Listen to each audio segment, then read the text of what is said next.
Bismillahirrahmanirrahim.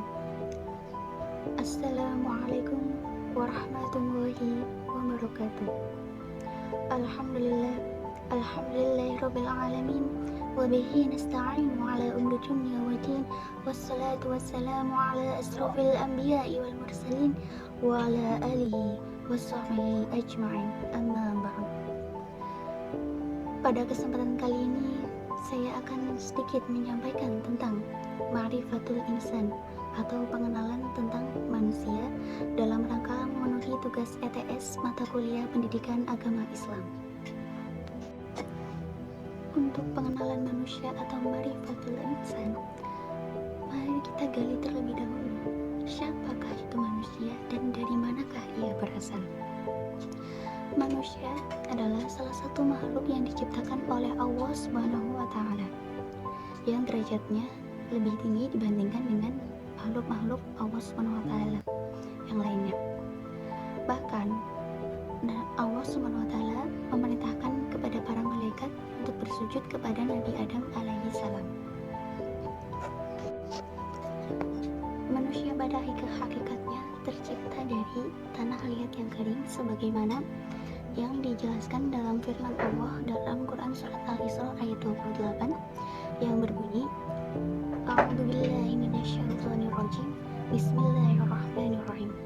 Wa idz qala rabbuka lil malaikati inni khaliqum basharan min salsalin min hamamin masnun, yang artinya, dan ingatlah ketika Tuhanmu berfirman kepada para malaikat, sungguhnya aku menciptakan seorang manusia dari tanah liat yang kering yang berasal dari lumpur hitam yang diberi bentuk.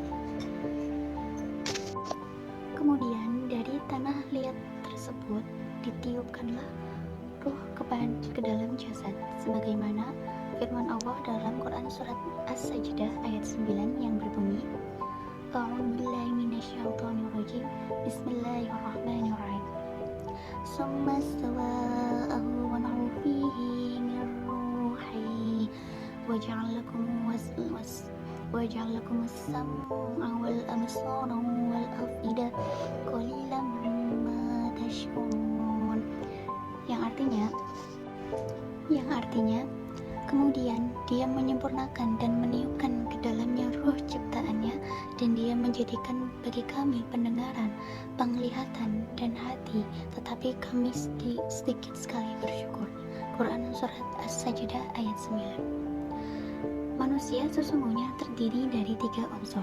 Yang pertama adalah qalbu, yaitu hati. Yang kedua adalah al-aqlu atau akal.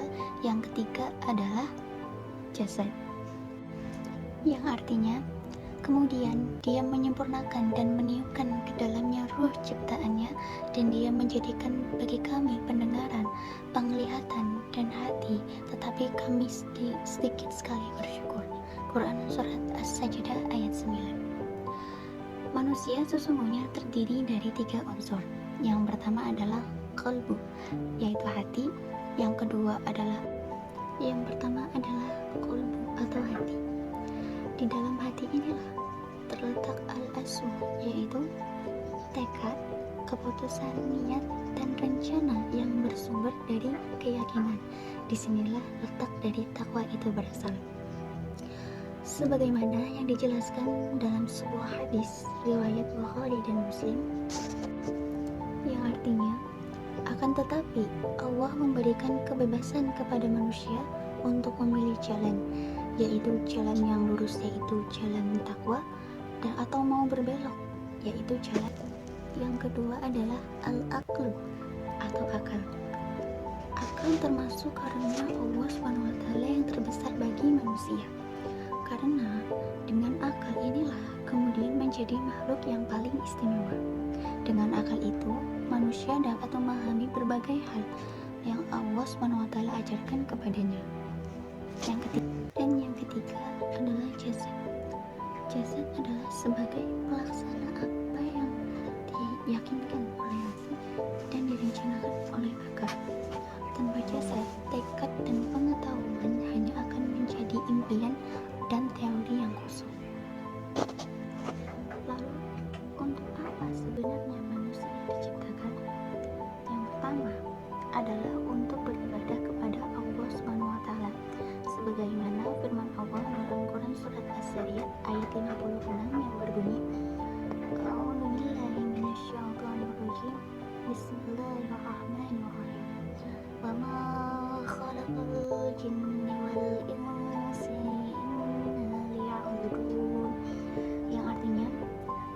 tidak menciptakan jin dan manusia, melainkan supaya mereka beribadah kepadaku.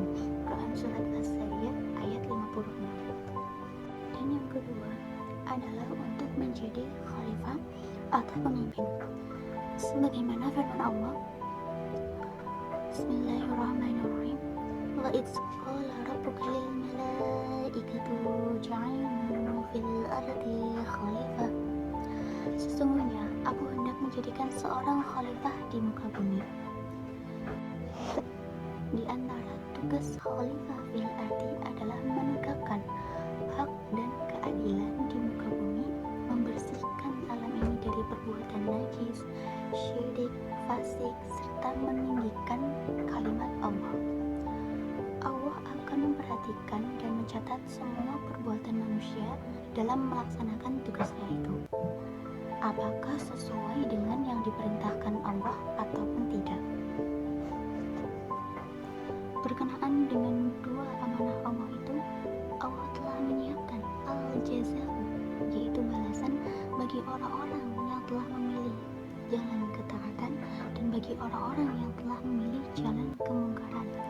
Balasan bagi orang-orang yang telah memilih jalan ketaatan tentunya akan mendapatkan balasan kenikmatan yang tiada pernah habisnya, yaitu di dalam surganya Allah, al-jannah. Sebaliknya, orang yang memilih jalan kemungkaran itu akan mendapatkan siksa yang sangat pedih di neraka. Nauzubillahi jauhkanlah kami dari azab siksa neraka. Allah jadikanlah kami termasuk golongan orang-orang yang beriman. Amin Allahumma amin.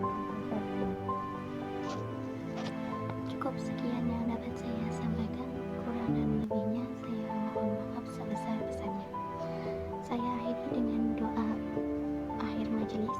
Subhanakallahumma wa bihamdika asyhadu an la ilaha illa anta astaghfiruka wa atubu ilaik. Wallahu a'lam bishawab. Wassalamualaikum warahmatullahi wabarakatuh.